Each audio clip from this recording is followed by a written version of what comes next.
pour revenir à notre processus en 4 étapes, pour se stabiliser dans la conscience éveillée, on va maintenant parcourir plus spécifiquement ces étapes avec vous.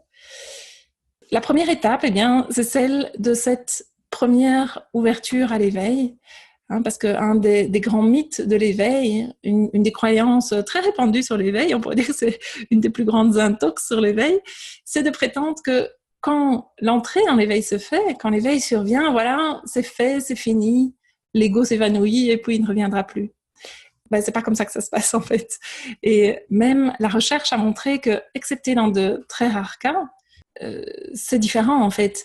Toutes les grandes traditions spirituelles, en tout cas celles qui ont une sorte de carte du processus d'éveil, une forme de description du développement de l'éveil, toutes ces grandes traditions reconnaissent en général l'existence d'un premier pas dans le processus d'éveil. Donc cette première ouverture, c'est une réalisation initiale.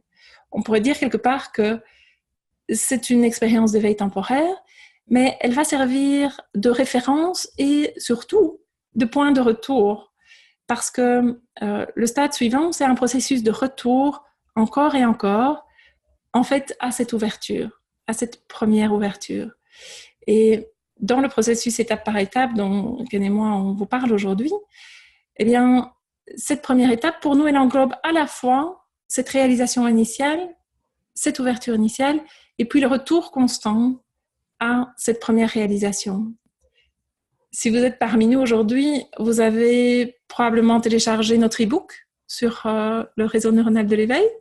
Donc, je ne vais pas m'attarder trop sur ce qu'on a développé à propos du réseau neuronal de l'éveil et surtout du réseau neuronal par défaut. Si vous avez lu l'e-book, vous savez que le réseau neuronal par défaut, c'est un ensemble de structures cérébrales qui s'activent de concert, ensemble, quand on ne fait rien de particulier.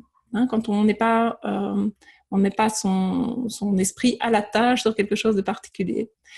Et ce que la recherche a montré, en fait, c'est que l'activation du réseau par défaut, c'est elle qui va créer de toutes pièces l'illusion mentale d'être le moi séparé. Donc, on pourrait dire l'ego. C'est quand le réseau par défaut est désactivé, et on va voir qu'il y a des pratiques spécifiques qui permettent de provoquer ça.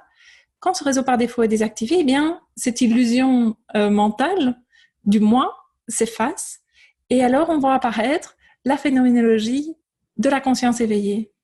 On peut appeler ça aussi l'état d'éveil, même si, comme on en a parlé, stricto sensu, en fait, l'éveil, c'est pas un état, donc c'est pas toujours tout à fait correct de dire l'état d'éveil, mais par facilité, on peut en parler comme ça.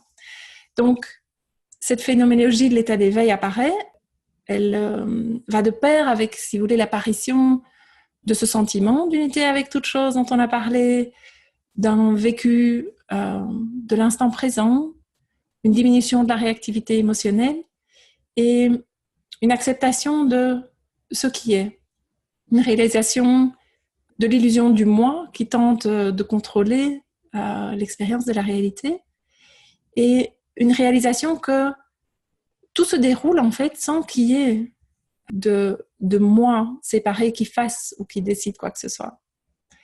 Et donc la question, c'est évidemment, est-ce qu'on peut faciliter cette désactivation du réseau par défaut qui permet l'entrée dans le processus d'éveil? Eh bien oui, on peut désactiver le réseau par défaut et via des pratiques en fait qui vont spécifiquement activer ce qu'on appelle le réseau des tâches. Et ce réseau des tâches, c'est juste les structures cérébrales qui se mettent en route quand on s'applique sur une tâche précise, parce que ce réseau des tâches, il est antagoniste au réseau par défaut, ça veut dire il le désactive. Et donc, certaines de ces tâches vont être plus efficaces que d'autres, en fait, pour désactiver le réseau par défaut. Ça va être des tâches qui demandent de la concentration, et ce sont des tâches, vous allez voir, qu'on retrouve dans les pratiques spirituelles, dans les pratiques méditatives. Mais ce que la recherche a montré, c'est qu'en fait, en utilisant une seule de ces pratiques, l'éveil a toujours peu de chances de survenir, en fait. Pour vraiment maximiser la probabilité de l'éveil, il faut à la fois une intensité de pratique, mais il faut aussi une diversité. Donc, il faut combiner les méthodes les plus efficaces parce que elles vont agir en fait à différents niveaux du réseau par défaut. Elles vont permettre, en étant combinées, ces pratiques, de rendre la désactivation du réseau par défaut, et donc l'apparition de l'expérience d'éveil initiale, elles vont permettre de la rendre très probable. Donc, c'est ça, la première étape du processus d'éveil, c'est provoquer cette désactivation initiale du réseau par défaut.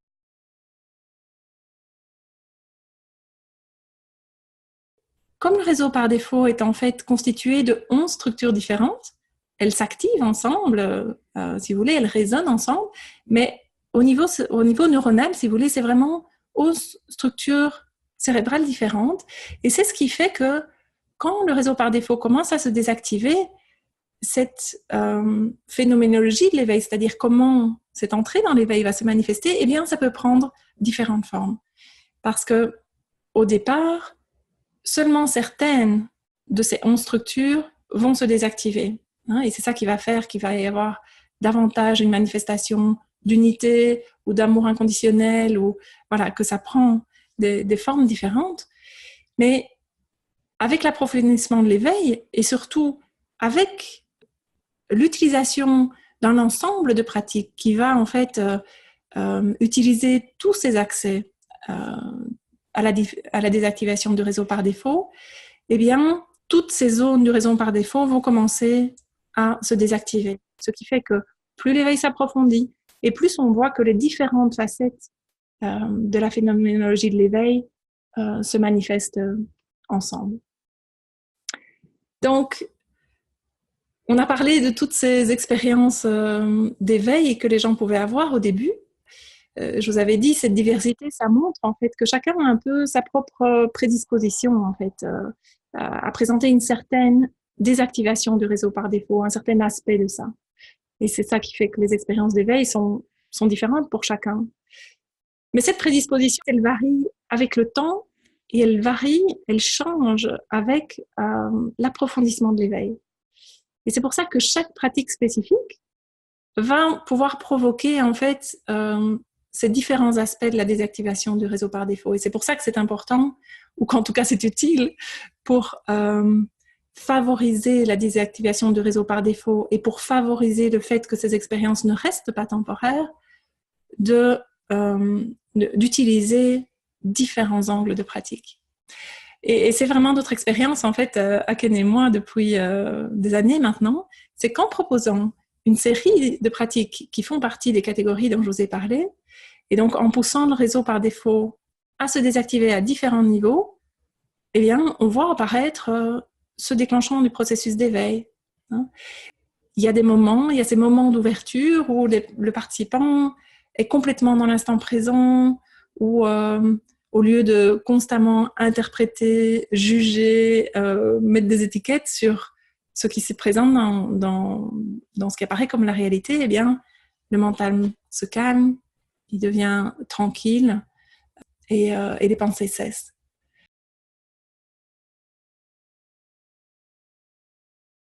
Dans cette première étape du processus, des pratiques qu'on propose sont des pratiques ciblées et qui vont vraiment permettre que la conscience éveillée soit découverte sous les différents aspects qu'on a cités tout à l'heure. Donc certaines pratiques vont vraiment être orientées vers le fait d'ouvrir à l'expérience de l'amour inconditionnel, qui est un des aspects qui peut, on pourrait dire, emplir la conscience éveillée. D'autres pratiques vont cibler l'expérience d'émerveillement, qui est un autre aspect de la conscience éveillée. D'autres encore vont révéler la joie sans cause, qui surgit naturellement en fait dans la conscience éveillée quand les barrières à cette joie sans cause sont laissées de côté, si vous voulez. On a parlé aussi de ces pratiques qui sont vraiment puissantes et qui permettent de reconnaître la conscience comme la nature de qui nous sommes, c'est-à-dire conscience sans limite. D'autres encore sont plus axés sur la reconnaissance de l'unité, de la reconnaissance de l'unité qui est tout, partout, qui est en toute chose, à chaque instant. Alors que d'autres pratiques vont, elles, plutôt s'axer sur le vide, de la conscience éveillée. Hein. C'est ce qu'on appelle la vacuité. Hein, donc sur la nature essentiellement de vacuité de notre vraie nature. Et enfin, il y a certaines méditations qui vont mener à la réalisation fondamentale de l'éveil non-duel, en fait. Et cette réalisation fondamentale, eh bien, c'est celle de l'illusion mentale qu'est le moi, hein, de la reconnaissance que le moi, c'est une illusion mentale. Donc, à ce stade, hein, dans cette première étape, comme on l'a dit avant, le moi n'a pas disparu à tout jamais. Hein, ça, c'est un mythe. Le réseau par défaut, il se désactive d'abord, mais en dehors des moments de pratique, eh bien, il se reconstitue assez rapidement. Et donc, en quelque sorte, il va se réapproprier l'éveil. À ce stade, il y a l'impression que moi, je vis des moments d'éveil, et puis qu'à d'autres moments, moi, je vis l'identification à l'ego. Et c'est ça qu'on appelle l'oscillation. Hein, c'est l'oscillation entre ce qu'on va appeler ici l'état d'éveil et puis l'identification au moi.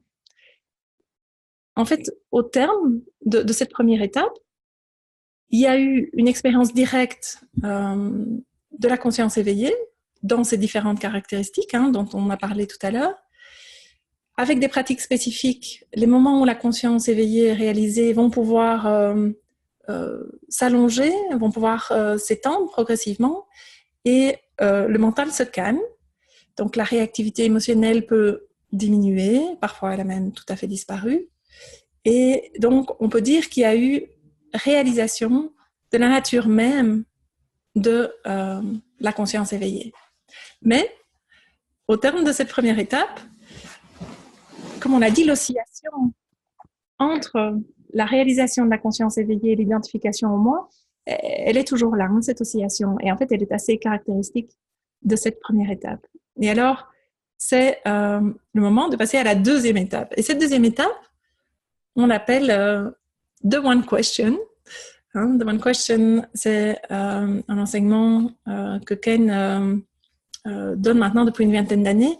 Et en français, c'est difficilement traduisible parce que ça veut dire à la fois la question une, hein, la question de l'unité, et la seule question, si vous voulez, la question fondamentale.